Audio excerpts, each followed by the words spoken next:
Fala pessoal, tudo bem?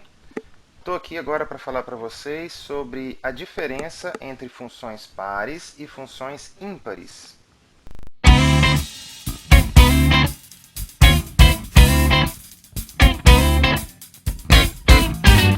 Galera, então vamos lá. Só lembrando, tá? Isso aqui é o software GeoGebra, muito utilizado em matemática, excelente para construção de gráficos principalmente. Bom, vou construir aqui a princípio dois gráficos, tá? E depois que eu construir esses gráficos, eu vou explicar para vocês o que seria uma função par e uma função ímpar. Então, eu vou colocar aqui mais alguns. Ah, mas ainda não estudei esses gráficos que você está colocando aí. Não tem problema. A questão mesmo é que você entenda o formato para a gente saber a diferença entre a função par e a função ímpar. Tudo bem? Vamos colocar aqui mais um assim, ó. Y igual, vou mudar as cores já já. Y igual a módulo de x, pode ser um bom gráfico também. E, bom, tá legal isso aqui. Então, olha aqui, ó, eu coloquei quatro gráficos, tudo bem? Quatro gráficos. Eu vou diferenciar um pouco as cores dele aqui, porque tá um pouco confuso. Então, vamos colocar esse aqui de azul, azul escuro, esse que ficou legal para diferenciar. Agora está diferenciando bem, ó. A gente tem um marrom, um azul, um verde e um vermelho. Bom, o que define um gráfico fazer parte de uma função par? A referência para a gente dizer se uma função é par ou ímpar é o eixo y.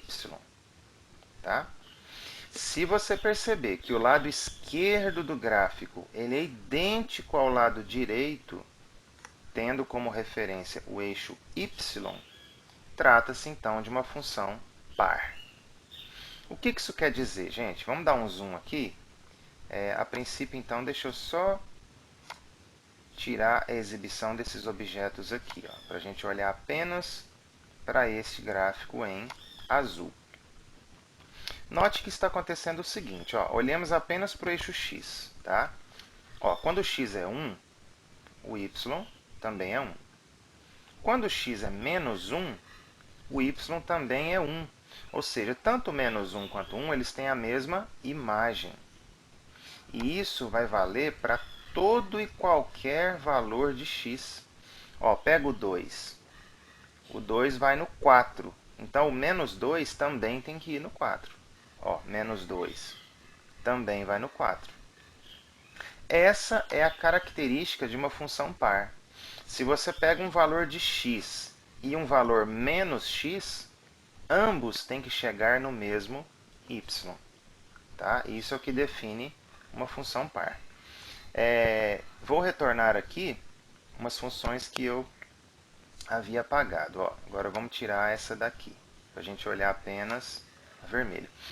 Aqui acontece a mesma coisa. Ó, o 2 vai no 2 e o menos 2 tem que ir no 2. Tá vendo? O 3 foi no 3, então o menos 3 tem que ir no 3. Olha lá, o menos 3 foi no 3. O 5 foi no 5. E o menos 5? Também foi no 5. Quer ver uma outra função? Eu vou mexer em um detalhezinho nessa função aqui. Ó. Vou colocar um sinal de menos aqui embaixo, aqui atrás. Ó, a minha função ela se inverteu, mas ela não deixou de ser par. Note, ó, a referência é o eixo y. O lado esquerdo é idêntico ao lado direito. Tá? Ó, o 2 ele foi no menos 2. Então, o menos 2 também tem que ir no menos 2. Tá vendo?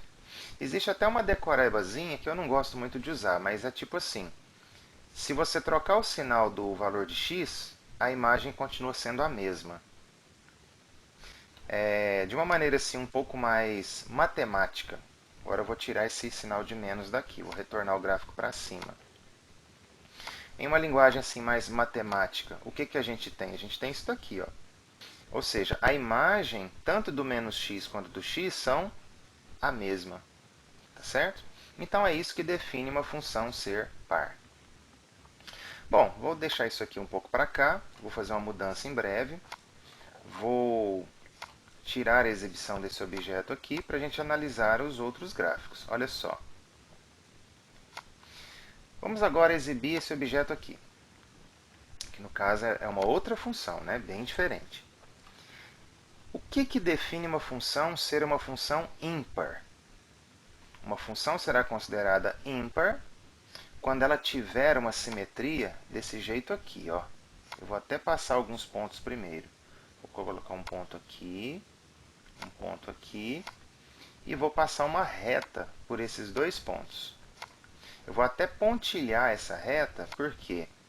Porque eu quero que ela seja apenas uma referência, ela não faz parte do gráfico, tá? Olha lá, ó. O espelho do seu gráfico, ele é em relação à origem. Tanto assim quanto assim. Já já eu vou desenhar uma outra que é o contrário, tá? Então, essa função aqui ela é ímpar. Por quê?